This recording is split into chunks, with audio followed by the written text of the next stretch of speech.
প্রিয় সহযোদ্ধা, আমাদের দীর্ঘ 1 বছর ধরে 3 আগস্ট থেকে শুরু করে আজকে পর্যন্ত আমরা কথা বলছি। এখন আমাদের কাজ করার সময়। আমাদের আহ্বায়ক এবং সদস্য সচিব তাদের পরবর্তী বক্তব্যে আমাদের প্রয়োজনীয় দিক নির্দেশনা দিবেন। আমরা সে অনুযায়ী পরবর্তী বাংলাদেশ বিনির্মাণ করব।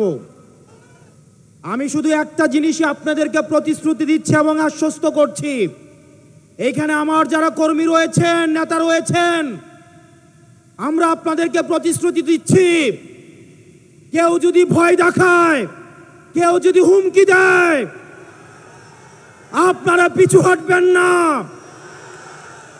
আমরা জানি এলাকায় এলাকায় আপনাদেরকে বাধা দেওয়া হচ্ছে, এনসিপির কর্মীদেরকে বাধা দেওয়া হচ্ছে।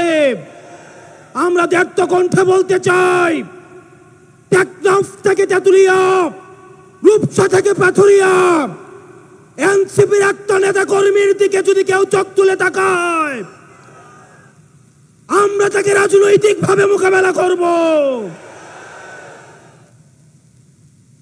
প্রিয় এনসিপির কর্মী এবং সহযোদ্ধারা, পরবর্তীতে আমাদের আহ্বায়ক এবং সদস্য সচিব প্রয়োজনীয় দিক নির্দেশনা দিবেন।